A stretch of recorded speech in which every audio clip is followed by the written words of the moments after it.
সম্প্রতি 10 জুলাই রাত 11টায় চন্দন দেব, ওনার ছেলে শান্তনু দেব, চয়ন, সিদ্ধার্থ এবং আরো কয়েকজন মিলে মধ্যভুবন বনের স্বপ্নাদে সরকারের ঘরের দরজা ভেঙে ঢুকে ওনাকে এবং ওনার 80 বছরের বৃদ্ধা শাশুড়ি ও স্বামীকে বেধড়ক মারধর করে বলে অভিযোগ। ওরা 4-5 জন পুরুষ মিলে মহিলাকে নিচে ফেলে ঘুষি ও লাথি দিয়ে তাকে আর শাশুড়িকে চড়-থাপ্পড় দেয়। তখন তাদের চিৎকার শুনে এলাকার প্রতিবেশীরা ছুটে আসে চন্দন দেব সঙ্গীদের নিয়ে পালিয়ে যায়। পশ্চিম মহিলা থানায় অভিযোগ জানাতে গেলে অভিযোগ দেয়নি বলে অভিযোগ রয়েছে। উল্টো থানার ওসি নির্যাতিতাদের পরামর্শ দেয় ঘটনা মীমাংসা করে দেওয়ার জন্য। তাই সোমবার এসপির দ্বারস্থ হলেন পরিবারের সদস্যরা। এই ঘটনা নিয়ে সংবাদ মাধ্যমের সামনে বিস্তারিত জানান সমাজসেবিকা পূর্বী তালুকদার। তিনি বলেন, এই ঘটনা কোনো রাজনৈতিক বিষয় নয়। সাধারণ মানুষ কোনো বিপদে পড়লে থানায় যাবে অভিযোগ জানাতে, এটাই ঘটনা। যদি থানায় এফআইআর গ্রহণ না করে তাহলে নির্যাতিত অত্যাচারী মানুষ কোথায় যাবে?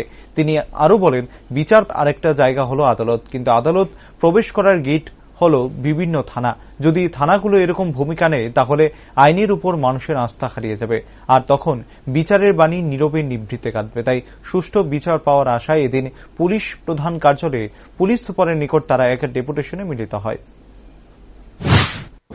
আমার কথা এখানে, এটা কোনো রাজনৈতিক ইস্যু নয়, কিন্তু যখন ওরা থানায় গেছে, মহিলা থানা পশ্চিম, তখন এফআইআর রাখতে চায়নি, আর উল্টে আরো বলছে যে ওদের সঙ্গে আপনারা সমঝোতা করুন। আমার কথাগুলো, আজকে আরক্ষা দপ্তর কেন আছে? মানুষ অভিযোগ করবে, একটা বিপদে পড়লে অভিযোগ করতে যাবে, সেটা জায়গাটা হলো আরক্ষা দপ্তরের থানাগুলো যদি অভিযোগ না রাখে, জনসাধারণ কোথায় যাবে? কার কাছে বিচার নিয়ে যাবে? বিচারের আরেকটা জায়গা হলো আদালত। আদালতে ঢুকার গেটটা হলো বিভিন্ন থানা যদি এখানে নাকারাত্মক ভূমিকা পালন করে, নেগেটিভ অ্যাক্টিভিটিস যদি নেয়, তবে মানুষের তো আস্থা হারিয়ে যাবে না আইনের উপর থেকে। তো এই রাজ্যে প্রায়ই আমি দেখেছি বিভিন্ন এলাকায় মহিলাদের উপর পুরুষরা এসে আক্রমণ করছে, যেটা সম্পূর্ণ বেআইনি, একদম ইলিগাল। সেই জায়গায় যখন থানাতে যায়, থানা বাবুরা এবং থানার যারা মহিলা থানার যারা কর্ত্রীরা আছেন, অফিসাররা আছেন, ওনারা কেন অভিযোগপত্র রাখতে চান না?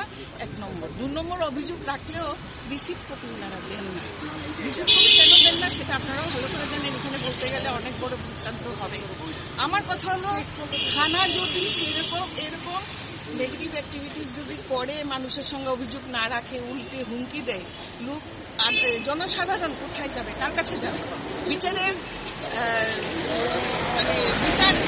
নীরবে নিভৃতে কাঁদতেই থাকবে তাহলে।